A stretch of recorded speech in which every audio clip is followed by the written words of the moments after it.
आप श्री शिव महापुराण कथासार का श्रवण कर रहे हैं।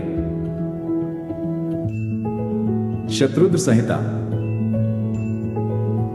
जो परमानंदमय हैं, जिनकी लीलाएं अनंत हैं, जो ईश्वरों के भी ईश्वर, सर्वव्यापक, महान, गौरी के प्रियतम तथा स्वामी कार्तिक और विघ्नराज गणेश को उत्पन्न करने वाले हैं, उन आदिदेव शंकर को मैं नमस्कार करता हूँ। जो धर्म का महान क्षेत्र है, जहाँ गंगा यमुना का संगम हुआ है, जो ब्रह्मलोक का मार्ग है, उस परम पुण्यमय नैमिषारण्य तीर्थ के प्रयाग क्षेत्र में महात्मा मुनियों द्वारा एक विशाल ज्ञान यज्ञ का आयोजन किया गया। उस ज्ञान यज्ञ का तथा मुनियों का दर्शन करने के लिए व्यास शिष्य महामुनि सूत जी वहां पधारे।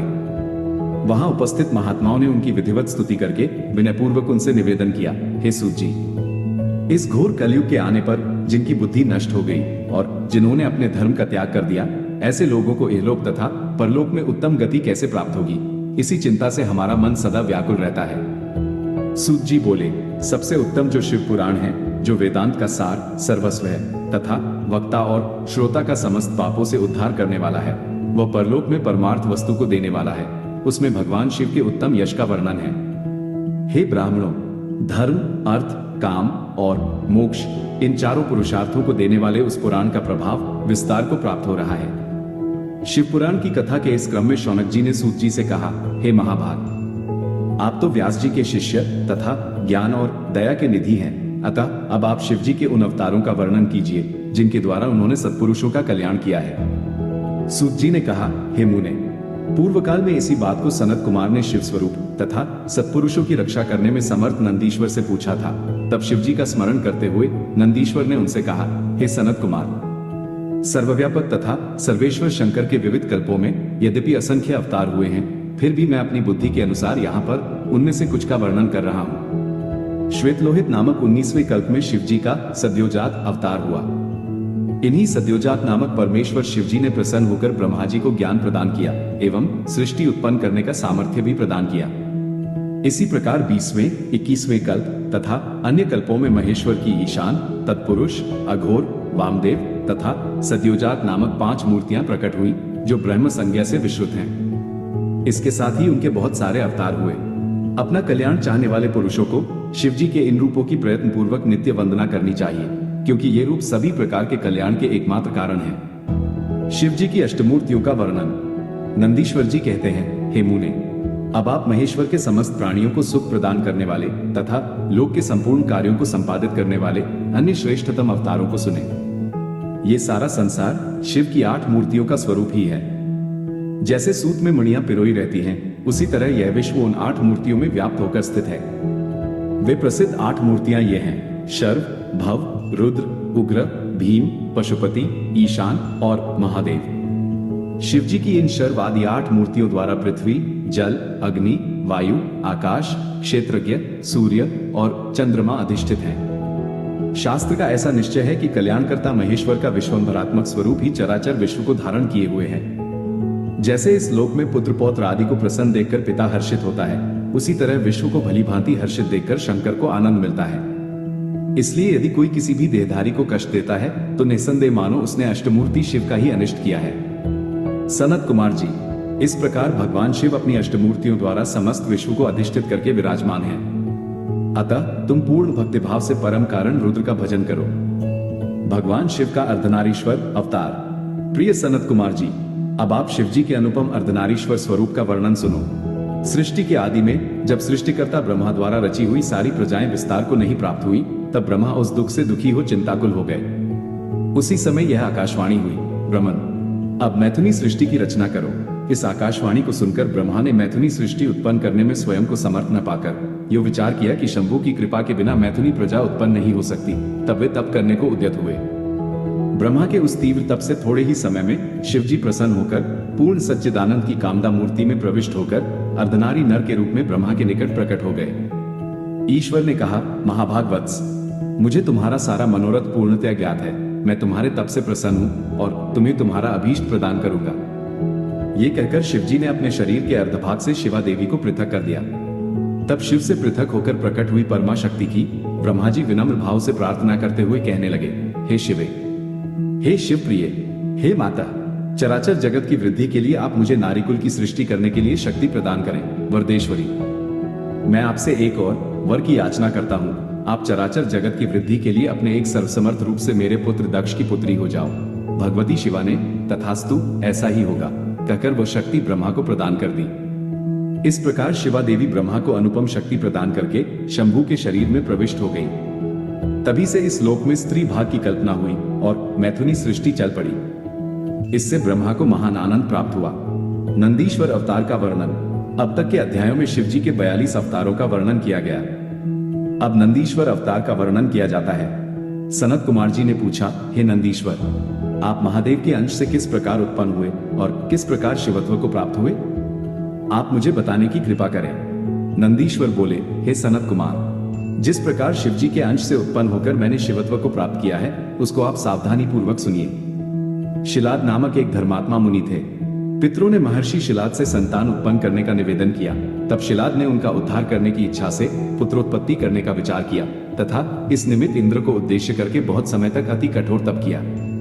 इंद्र के प्रसन्न होने पर शिलाद ने अयोनिज, अमर तथा उत्तम व्रत वाले पुत्र की कामना की। इंद्र ने अपनी असमर्थता व्यक्त करते हुए देवाधिदेव महादेव रुद्र को प्रसन्न करने की प्रेरणा प्रदान की। तब शिलाद भगवान महादेव को प्रसन्न करने के लिए तप करने लगे।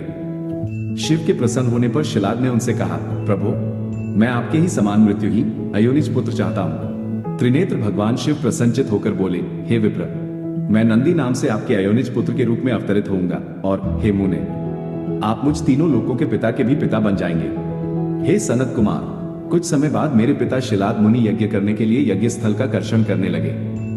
उसी समय यज्ञ आरंभ से पूर्व ही शिवजी की आज्ञा से प्रलयाग्नि के सदृश देदीप्यमान होकर मैं उनके पुत्र रूप में प्रकट हुआ। उस समय वहां पर बहुत बड़ा उत्सव हुआ। सभी देवगण हर्षित होकर मेरे तथा मुझे उत्पन्न करने वाले शिवलिंग का पूजन करके उसकी स्तुति करने लगे। शिलाद बोले, हे सुरेश्वर, आपने मुझे आनंदित किया है, अतः आपका नाम नंदी होगा और इसलिए आनंद स्वरूप आप प्रभु जगदीश्वर को मैं प्रणाम करता हूँ। नंदीश्वर बोले, इतना कहकर मुझे साथ लेकर वे पर्णकुटी में चले गए। हे महामुने, जब मैं महर्षि शिलाद की कुटी में गया तो मैंने अपने उस शरीर को त्याग कर मनुष्य रूप धारण कर लिया। पुत्रवत्सल शिलाद ने मेरा समस्त जातकर्म आदि संस्कार संपन्न किया। उन्होंने वेदों तथा समस्त शास्त्रों का भी अध्ययन संपन्न कराया। 7वें वर्ष के पूर्ण होने पर मित्र और वरुण नाम वाले 2 मुनि आश्रम पर पधारे। उन्होंने कहा, हे तात, आपके पुत्र संपूर्ण शास्त्रों में पारंगत हैं, किंतु दुख की बात है कि ये अल्पायु हैं। अब इस वर्ष से अधिक इनकी आयु नहीं है। ये सुनकर शिलाद दुख से व्याकुल होकर अत्यधिक विलाप करने लगे। तब मैंने कहा, हे पिताजी, देवता, दानव, यमराज, काल अथवा अन्य कोई भी प्राणी मुझे मार नहीं सकता, आप दुखी न हो। पिता के पूछने पर नंदीश्वर बोले, मैं न तो तप से और न विद्या से ही मृत्यु को रोक सकूंगा, मैं तो केवल महादेव के भजन से मृत्यु को जीतूंगा। इसके अतिरिक्त अन्य कोई उपाय नहीं है। नंदिकेश्वर का अभिषेक एवं विवाह। नंदीश्वर कहते हैं, इसके अनंतर मैं वन में जाकर धीरता पूर्वक कठोर तप करते हुए रुद्र मंत्र का जप करने लगा। मेरी तपस्या से संतुष्ट होकर भगवान शंकर ने मुझसे कहा, हे महाप्राज्ञ, तुमको मृत्यु से भय कहा? मैंने ही उन दोनों ब्राह्मणों को भेजा था। तुम तो अपने पिता एवं सुहृदजनों के सहित अजर, अमर, दुख रहित, अविनाशी, अक्षय और मेरे सदा प्रिय गणपति हो गए। इस प्रकार कहकर कृपानिधि शिव ने सहस्र कमलों की बनी हुई अपनी शिरोमाला को उतारकर मेरे कंठ में पहना दिया। हे विप्र, उस पवित्र माला के गले में पड़ते ही मैं 3 नेत्र एवं 10 भुजाओं से युक्त होकर दूसरे शिव के समान हो गया। इसके बाद शिवजी ने पार्वती जी से कहा, मैं नंदी को अभिषेक कर इसे गणेश्वर बनाना चाहता हूँ, इसमें तुम्हारी क्या सम्मति है? उमा बोली, हे परमेश्वर, आप इस नंदी को अवश्य ही गणेश्वर पद प्रदान करें। तदनंतर भगवान शंकर ने अपने श्रेष्ठ गणाधिपों का स्मरण किया। उनके स्मरण करते ही असंख्य गणेश्वर वहां उपस्थित हो गए। तब शिवजी बोले, यह नंदीश्वर मेरा परम प्रिय पुत्र है, अतः तुम लोग इसे सभी गणों का अग्रणी तथा सभी गणाध्यक्षों का ईश्वर बनाओ, यह मेरी आज्ञा है। यह नंदीश्वर आज से तुम सभी का स्वामी होगा। शिवजी की आज्ञा से स्वयं ब्रह्मा ने एकाग्रचित होकर मेरा समस्त गणाध्यक्षों के अधिपति पद पर अभिषेक किया। ब्रह्मा, विष्णु आदि देवताओं ने शिवजी की आज्ञा से बड़े उत्सव के साथ मेरा विवाह भी संपन्न किया। विवाह करके मैंने अपनी उस पत्नी के साथ शंभु, शिवा, ब्रह्मा और श्रीहरि के चरणों में प्रणाम किया। भगवान शिव पत्नी सहित मुझसे प्रेम पूर्वक बोले, सत्पुत्र, ये तुम्हारी प्रिया सुयशा और तुम मेरी बात सुनो। तुम मुझे परम प्रिय हो। जहां मैं रहूंगा वहां तुम्हारी स्थिति होगी, और जहां तुम रहोगे वहां मैं उपस्थित रहूंगा। महाभागा उमा देवी ने भी मुझे तथा मेरी पत्नी सुयशा को अभीष्ट वर प्रदान किया। तत्पश्चात भगवान शिव मुझे अपनाकर उमा सहित वृषभ आरूढ़ हो अपने निवास स्थान पर चले गए। भैरवावतार का वर्णन। नंदीश्वर जी कहते हैं, हे सनत कुमार, अब आप भैरवावतार की कथा सुने। भैरव जी परमात्मा शंकर के पूर्ण रूप हैं। शिव जी की माया से मोहित मूर्ख लोग उन्हें नहीं जान पाते। एक बार समस्त देवता और ऋषिगण परम तत्व जानने की इच्छा से ब्रह्मा जी के पास गए और उनसे पूछा, हे लोकनायक, अद्वितीय तथा अविनाशी तत्व क्या है? नंदीश्वर बोले, शिव जी की माया से मोहित वे ब्रह्मा जी परम तत्व को न समझकर अहंकार युक्त होकर बोले, मैं ही सारे जगत का प्रवर्तक, संवर्तक और निवर्तक हूँ। हे देवताओं, मुझसे बड़ा कोई नहीं है। उसी समय वहां स्थित विष्णु ने उनकी बात का विरोध करते हुए स्वयं को संपूर्ण लोकों का कर्ता परम पुरुष परमात्मा बताया। इस प्रकार ब्रह्मा और विष्णु दोनों में विवाद हो गया। उस समय उन दोनों की इस विवादास्पद बात को सुनकर सर्वत्र व्यापक तथा निराकार प्रणव ने मूर्तिमान प्रकट होकर उनसे कहा, परमेश्वर शिव सनातन तथा स्वयं ज्योति स्वरूप हैं और ये शिवा उनकी आह्लादिनी शक्ति हैं। ये उन्हीं के समान नित्य तथा उनसे अभिन्न है। ओंकार के इस प्रकार कहने पर भी उस समय शिव माया से मोहित ब्रह्मा और विष्णु का अज्ञान जब दूर नहीं हुआ, तब उसी समय अपने प्रकाश से पृथ्वी तथा आकाश के अंतराल को पूर्ण करती एक महान ज्योति उन दोनों के बीच में प्रकट हो गई। उस समय परमेश्वर शिव ने अपने तेज से अत्यंत देदीप्यमान भैरव नामक एक परम तेजस्वी पुरुष को उत्पन्न किया और बोले, हे काल भैरव, सर्वप्रथम तुम इस पद्मयोनि ब्रह्मा को दंड दो। तुमसे काल भी डरेगा, अतः तुम काल भैरव कहे जाओगे। हे कालराज, सभी पुरियों से श्रेष्ठ जो मेरी मुक्तिपुरी काशी है, तुम सदा उसके अधिपति बनकर रहोगे। नंदीश्वर बोले, काल भैरव ने इस प्रकार के वरों को पाकर अपनी बाईं अंगुलियों के नखों के अग्रभाग से ब्रह्मा का 5वां सिर तत्क्षण ही काट डाला। उसके बाद ब्रह्मा के सिर को कटा हुआ देखकर विष्णु बहुत भयभीत हो गए और शत्रुद्रिय मंत्रों से भक्तिपूर्वक शिव जी की स्तुति करने लगे। हे मुने, तब भयभीत हुए ब्रह्मा जी भी शत्रुद्रिय मंत्र का जप करने लगे। इस प्रकार वे दोनों ही उसी क्षण अहंकार रहित हो गए। अहंकार का त्याग करने पर ही मनुष्य परमेश्वर को जान पाता है। इसके बाद ब्रह्मा तथा विष्णु को अहंकार रहित जानकर परमेश्वर शिव प्रसन्न हो गए और उन प्रभु ने उन दोनों को भय रहित कर दिया। ब्रह्मदेव का सिर काटने के कारण ब्रह्महत्या भैरव का पीछा करने लगी। भैरव घूमते घूमते अविमुक्त नगरी वाराणसीपुरी में जा पहुंचे। भैरव के उस क्षेत्र में प्रवेश करने मात्र से ही ब्रह्महत्या उसी समय हाहाकार करके पाताल में चली गई। उसी समय भैरव के हस्त कमल से ब्रह्मा का कपाल पृथ्वी पर गिर पड़ा। तब से वह तीर्थ कपाल मोचन नाम से प्रसिद्ध हो गया। इस श्रेष्ठ तीर्थ में आकर विधि पूर्वक स्नान कर देवताओं और पितरों का तर्पण करने से ब्रह्महत्या से छुटकारा मिल जाता है। मार्गशीर्ष मास के कृष्ण पक्ष की अष्टमी तिथि को भैरव जी का जन्म हुआ। जो मनुष्य इस तिथि को काल भैरव की सन्निधि में उपवास करके जागरण करता है, वह महान पापों से मुक्त हो जाता है और सद्गति को प्राप्त होता है। भगवान शंकर का शर्भावतार। भगवान शंकर के भैरवावतार एवं उनकी लीलाओं का वर्णन करने के उपरांत नंदीश्वर ने कहा, महामुने, भगवान शिव उत्तमोत्तम लीलाएं रचने वाले तथा सत्पुरुषों के प्रेमी हैं। श्रेष्ठ भक्तों के हित साधक अपरिमित शिवावतार हुए हैं। उनकी संख्या की गणना नहीं की जा सकती है। पूर्व काल में पृथ्वी का उद्धार करने हेतु ब्रह्मा जी द्वारा प्रार्थना किए जाने पर भगवान विष्णु ने वाराह रूप धारण कर हिरण्याक्ष का वध किया। इसके अनंतर भगवान विष्णु ने नरसिंह का रूप धारण कर हिरण्यकशिपु का संहार किया। भगवान शंकर ने शर्भावतार धारण कर उसके द्वारा नरसिंह को शांत किया था। भगवान शंकर के गृहपति अवतार की कथा। नंदीश्वर कहते हैं, हे ब्रह्मपुत्र, पूर्व काल की बात है। नर्मदा के रमणीय तट पर नरमपुर नामक एक नगर था, जिसमें विश्वान नामक एक मुनि निवास करते थे। वे पुण्यात्मा, शिव भक्त और जितेंद्रिय थे। शुचिस्मृति नाम की एक सद्गुणवती कन्या से उनका विवाह हुआ। एक दिन शुचिस्मृति ने अपने पति से शिव के समान पुत्र प्राप्ति की इच्छा व्यक्त की। इसके लिए मुनि विश्वान ने वाराणसी जाकर घोर तप किया। उनकी तपस्या से प्रसन्न होकर स्वयं भगवान शंकर शुचिस्मृति के गर्भ से पुत्र रूप में प्रकट हुए। स्वयं ब्रह्मा जी ने बालक का गृहपति नाम रखा। उस बालक की अवस्था का 9वां वर्ष आने पर गृहपति को देखने के लिए वहां नारद जी पधारे। नारद जी ने बालक की हस्तरेखा देखकर बालक की प्रशंसा की, पर साथ ही कहा कि मुझे शंका है कि इसके 12वें वर्ष में इस पर बिजली अथवा अग्नि द्वारा विघ्न आएगा। ये कहकर नारद जी वहां से चले गए। नारद की बात सुनकर माता पिता अत्यंत शोक संतप्त होकर रुदन करने लगे। उन्हें रोते हुए देखकर गृहपति ने उन्हें आश्वस्त किया और कहा कि मैं मृत्युंजय की भलीभांति आराधना करके महाकाल को भी जीत लूंगा। आप लोग पूर्ण रूप से निश्चिंत हो जाएं। माता पिता के चरणों में प्रणाम कर गृहपति काशीपुरी में जा पहुंचे। वहां पहले मणिकर्णिका में स्नान कर भगवान विश्वनाथ का दर्शन किया। इसके अनंतर उन्होंने वहां शुभ दिन में शिवलिंग की स्थापना की और वे कठोर तप करने लगे। कुछ समय बाद भगवान सदाशिव वहां प्रकट हो गए और उन्होंने गृहपति को वर प्रदान करते हुए कहा कि तुम अग्नि का पद ग्रहण करने वाले हो जाओ। तुम सभी देवताओं के वरदाता बनोगे। तुम समस्त प्राणियों के अंदर जठराग्नि रूप से विचरण करोगे। तुम्हारे द्वारा स्थापित ये शिवलिंग तुम्हारे नाम पर अग्नीश्वर नाम से प्रसिद्ध होगा। जो लोग इस अग्नीश्वर लिंग के भक्त होंगे उन्हें बिजली और अग्नि का भय नहीं रहेगा। उनकी कभी अकाल मृत्यु भी नहीं होगी। नंदीश्वर जी कहते हैं, मुने यूं कहकर शिवजी ने गृहपति के माता पिता के सामने उस अग्नि का दिक्पति पद पर अभिषेक कर दिया और स्वयं उसी लिंग में समा गए। हे तात, इस प्रकार मैंने तुमसे भगवान शंकर के गृहपति नामक अग्न्यावतार का वर्णन किया।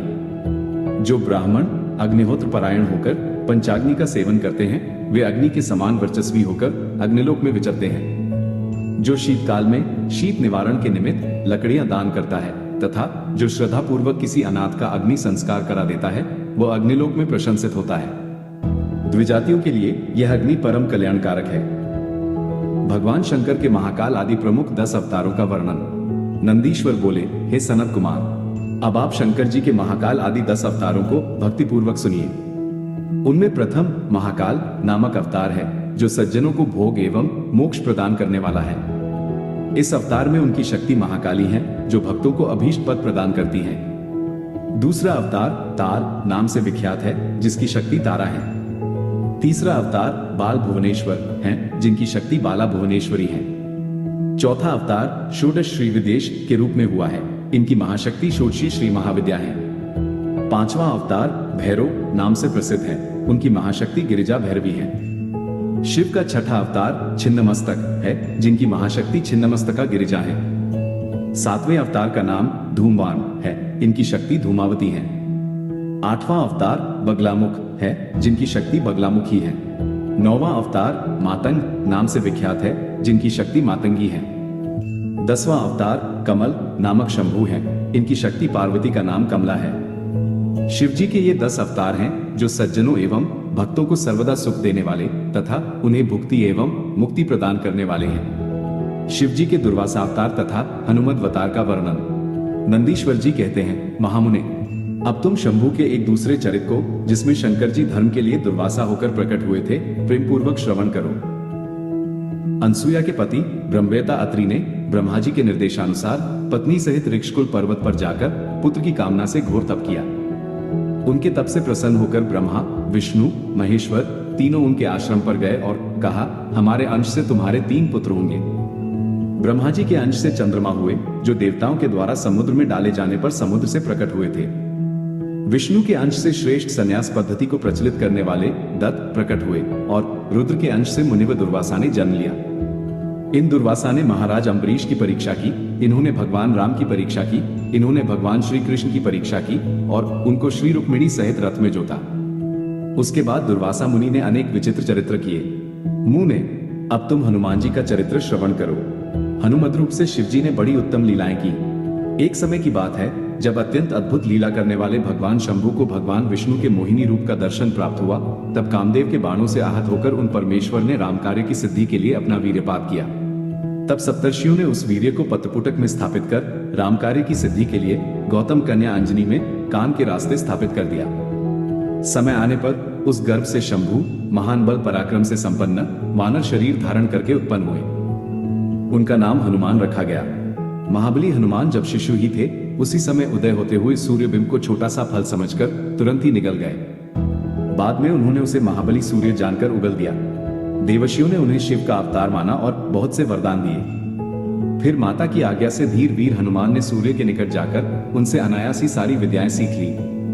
तदनंतर नंदीश्वर ने भगवान राम का संपूर्ण चरित्र संक्षेप से वर्णन करके कहा, मुने, कपिश्रेष्ठ हनुमान ने सब तरह से श्री राम का कार्य संपूर्ण किया, नाना प्रकार की लीलाएं की। इस प्रकार मैंने हनुमान जी का श्रेष्ठ चरित्र, जो संपूर्ण अभीष्ट फलों का दाता है, तुमसे वर्णन कर दिया। भगवान शिव का पिप्पलाद अवतार। सनत कुमार जी, अब आप महेश्वर के पिप्पलाद अवतार का वर्णन श्रवण करें। एक समय दैत्यों ने वृत्रासुर की सहायता से इंद्र आदि समस्त देवताओं को पराजित कर दिया। तब उन सभी देवताओं ने तथा देवर्षियों ने ब्रह्मलोक जाकर ब्रह्मा जी से अपना दुख कह सुनाया। ब्रह्मा जी ने सारा रहस्य प्रकट करते हुए कहा कि यह सब त्वष्टा की करतूत है। त्वष्टा ने ही तुम लोगों का वध करने के लिए तपस्या द्वारा इस महातेजस्वी वृत्रासुर को उत्पन्न किया। इसके वध का मैं एक उपाय बताता हूं, सुनो। जो दधीची नामक तपस्वी महामुनि हैं, उन्होंने पूर्व काल में शिवजी की आराधना कर वज्र के समान हड्डियों वाला होने का वरदान पाया था। आप लोग उनके पास जाकर अस्थियों के लिए याचना कीजिए, वे अवश्य दे देंगे। फिर उन अस्थियों से वज्रदंड का निर्माण करके तुम निश्चय ही उससे वृत्रासुर को मार डालना। ब्रह्मा जी का यह वचन सुनकर देवगुरु बृहस्पति देवताओं को साथ लेकर दधीची ऋषि के आश्रम पर पहुंचे और वहां इंद्र ने विनम्र होकर दधीची जी को प्रणाम किया। दधीची ने देवताओं के अभिप्राय को जान अपनी पत्नी सुवर्चा को आश्रम से अन्यत्र भेज दिया। इंद्र ने कहा, मुने, हम सभी देवता तथा देवर्षि त्वष्टा द्वारा अपमानित होने के कारण आपकी शरण में आए हैं। आप अपनी वज्रमयी अस्थियां हमें प्रदान करें। आपकी अस्थियों से वज्र का निर्माण कर मैं उन देवद्रोहियों का वध करूंगा। दधीची मुनि ने अपने स्वामी भगवान शिव का ध्यान करके अपना शरीर छोड़ दिया। तदनंतर इंद्र ने शीघ्र ही स्वर्ग से सुरभि गौ को बुलवाकर उसके द्वारा उनके शरीर को चटवाया और उनकी अस्थियों से अस्त्र निर्माण करने के निमित्त विश्वकर्मा को आज्ञा दी। विश्वकर्मा ने अस्थियों से संपूर्ण अस्त्रों का निर्माण कर दिया। उसके बाद इंद्र ने शीघ्रता से वज्र के द्वारा पर्वत शिखर के समान वृत्रासुर का सिर काट दिया। उधर दधीची की पतिव्रता पत्नी सुवर्चा पुनः घर लौटी तो अपने पति को वहां न देखकर तथा देवताओं के अत्यंत अशोभनीय कर्म को देखकर अत्यधिक रुष्ट होकर उन्हें शाप देते हुए कहा, हे देवगणों, इंद्र सहित सभी देवता आज से पशु हो जाएं। इसके बाद उस पतिव्रता ने अपने पति के लोक में जाने की इच्छा की और पवित्र काष्ठों की चिता बनाई। उसी समय आकाशवाणी ने मुनिपत्नी सुवर्चा से कहा, हे प्राज्ञ, तुम्हारे उदर में गर्भरूप से मुनि का तेज विद्यमान है। तुम उसे प्रयत्नपूर्वक उत्पन्न करो। सगर्भा को सती नहीं होना चाहिए, ऐसी वेद की आज्ञा है। तदनंतर उनके उदर से दधीची के उत्तम तेज से प्रादुर्भूत परम दिव्य शरीर वाला एक पुत्र उत्पन्न हुआ, जो साक्षात रुद्र का अवतार था। तत्पश्चात पतिलोक जाने की इच्छा वाली सुवर्चा ने अपने पुत्र से प्रेमपूर्वक कहा, हे तात, तुम बहुत समय तक इस पीपल वृक्ष के समीप रहो। अब मुझे पतिलोक जाने के लिए अति प्रसन्नता पूर्वक आज्ञा प्रदान करो। मैं अपने पति के साथ तुझ रुद्र स्वरूप का ध्यान करती रहूंगी। सुवर्चा के गर्भ से पुत्र रूप से पृथ्वी पर शिवजी को अवतरित हुआ जानकर ब्रह्मा, विष्णु तथा देवतागण वहां पहुंचे और बड़ा उत्सव मनाया। ब्रह्मा जी ने पीपल वृक्ष द्वारा संरक्षित दधीची के उस पुत्र का विधिवत जातक आदि संस्कार करके उसका नाम पिप्पलाद रखा। इस प्रकार ब्रह्मा, विष्णु तथा समस्त देवगण महोत्सव मनाकर अपने अपने स्थान को चले गए। पिप्पलाद उसी पीपल वृक्ष के नीचे संसारहित की इच्छा से बहुत काल तक तप करते रहे। कुछ समय के बाद पिप्पलाद ने राजा अनरण्य की कन्या पद्मा से विवाह कर लिया। उन मुनि के 10 पुत्र उत्पन्न हुए, जो सबके सब पिता के ही समान महात्मा और अतुल तपस्वी थे। इस प्रकार महाप्रभु शंकर के लीलावतार मुनि व पिप्पलाद ने नाना प्रकार की लीलाएं की। उन कृपालु ने जगत में शनैश्चर की पीड़ा को, जिसका निवारण करना सबकी शक्ति के बाहर था, देखकर लोगों को यह वरदान दिया कि जन्म से लेकर 16 वर्ष तक की आयु वाले मनुष्यों को तथा शिव भक्तों को शनि पीड़ा नहीं हो सकती। यदि कहीं शनि मेरे वचनों का अनादर करके उन मनुष्यों को पीड़ा पहुंचाएगा तो वो निसंदेह भस्म हो जाएगा। इस प्रकार लीला से मनुष्य रूप धारण करने वाले पिप्पलाद का उत्तम चरित्र तुम्हें सुना दिया। ये संपूर्ण कामनाओं को पूर्ण करने वाला है। इसके अनंतर नंदीश्वर ने विभिन्न अवतारों का वर्णन करते हुए भगवान शिव के द्विजेश्वर अवतार, यतिनाथ एवं हंस अवतार, कृष्ण दर्शन नामक अवतार, अवधूतेश्वर अवतार, भिक्षुवर अवतार आदि की कथाओं का वर्णन विशेष रूप में प्रस्तुत किया।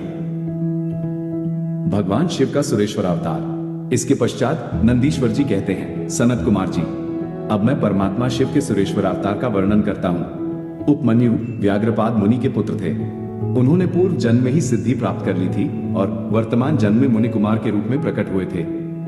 वे अपनी दरिद्रता के कारण शैशवावस्था से ही माता के साथ मामा के घर में रहते थे। एक दिन उन्हें बहुत कम दूध पीने को मिला। वे अपनी माता से बार बार दूध मांगने लगे।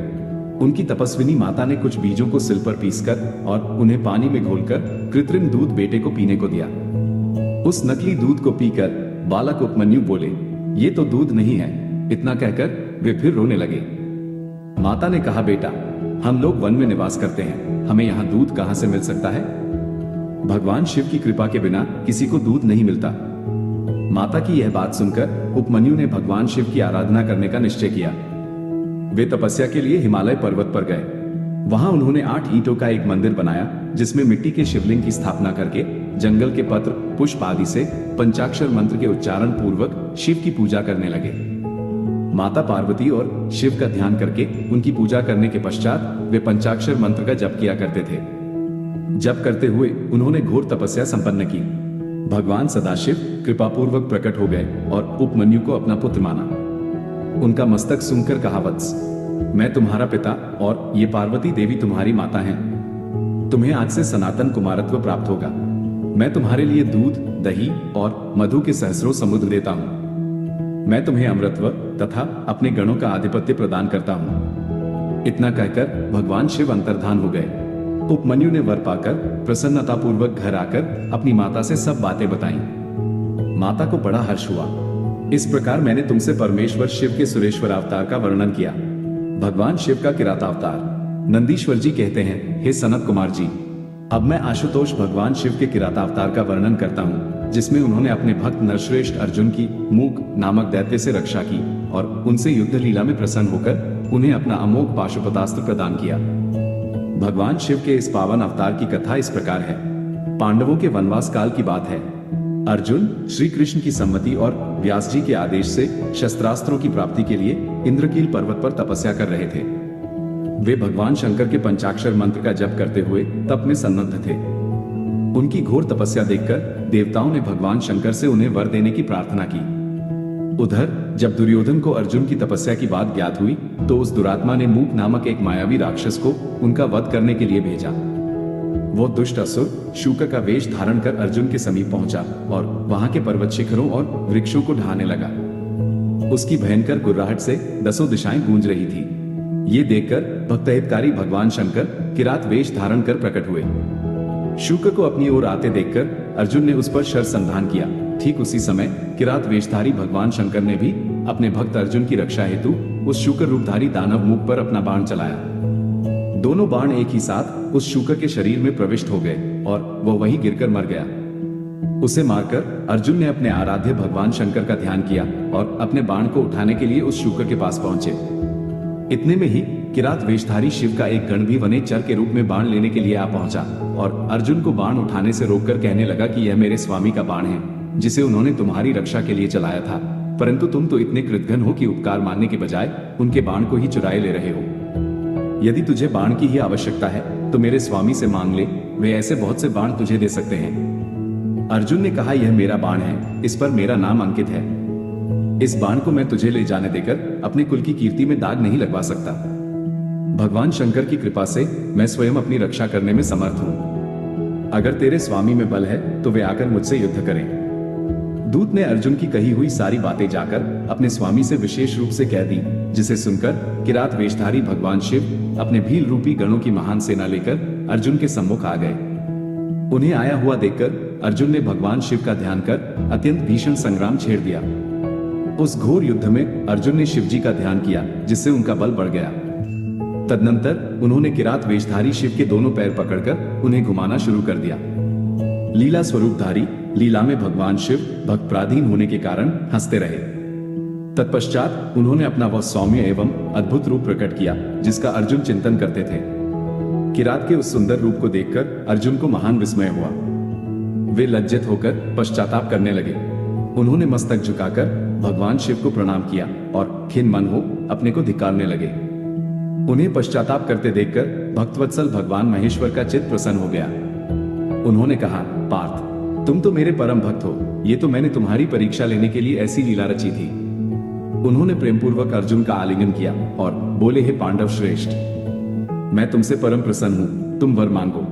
ये सुनकर प्रसन्न मन अर्जुन ने अपने आराध्य भगवान शिव की वेदसम्मत स्तुति की और भगवान शिव के पुनः वर मांगो कहने पर नतमस्तक हो उन्हें प्रणाम किया और प्रेम पूर्वक गदगद वाणी में कहा, हे विभो, मेरे संकट तो आपके दर्शन से ही दूर हो गए हैं। अब जिस प्रकार मुझे इस लोक की परासिद्धि प्राप्त हो सके वैसी कृपा कीजिए।